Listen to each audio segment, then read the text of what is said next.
President Trump is making an effort to continue appealing to suburban women through his campaign rallies. But how is his message resonating with suburban women, and what other efforts should he take to further his appeal? Here to discuss this further is a communications director at Winning for Women, Olivia Perez-Cubas. Thank you so much for joining us. Thanks for having me. So first, tell us more about what Winning for Women is and its mission. Yeah, so Winning for Women is an organization focused on helping to empower and advance conservative women leaders. Most recently, however, we launched a super PAC, which is actually the first Republican super PAC dedicated solely to electing women.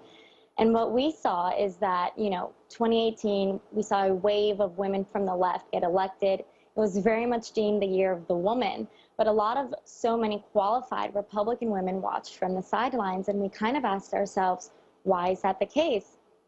And what we found is more often than not, Republican women need early support in their primaries through their general election.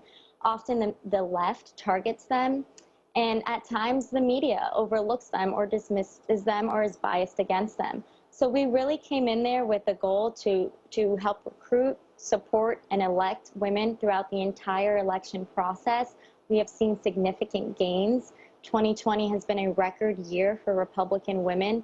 More women than ever are running for office. More Republican women than ever before have won their primaries and have their names on the ballots come November. And we're really excited about that and just kind of hope to keep building off those gains for future cycles.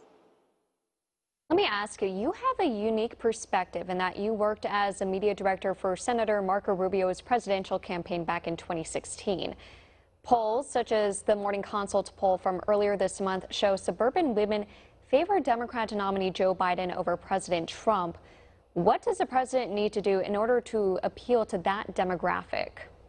Yeah, well, I think really not much has changed since 2016 in terms of people like what the president says. They just don't like how he says it.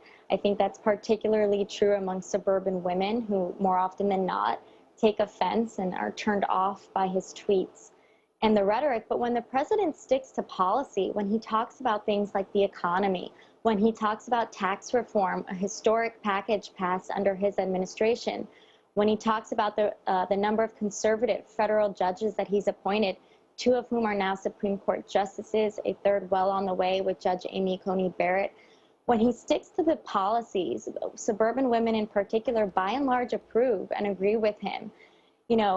The president is the president. I don't really see his communication style changing anytime soon, but really what it'll come down to is whether or not the policy is enough to offset the rhetoric. I think you make a great point there regarding the rhetoric, and of course we know that his daughter, senior advisor Ivanka Trump, she's also played a heavy role in his campaign in enacting policies that would directly affect suburban women and family women and working women. Now let me ask you, many applaud the way Judge Amy Coney Barrett handled the confirmation hearings last week, but there is a notion among some women that she would essentially backtrack everything that's been, that women's rights, for example, that she would be not good for women's rights. How much of a factor does this play leading up to the election regarding her nomination to the High Court?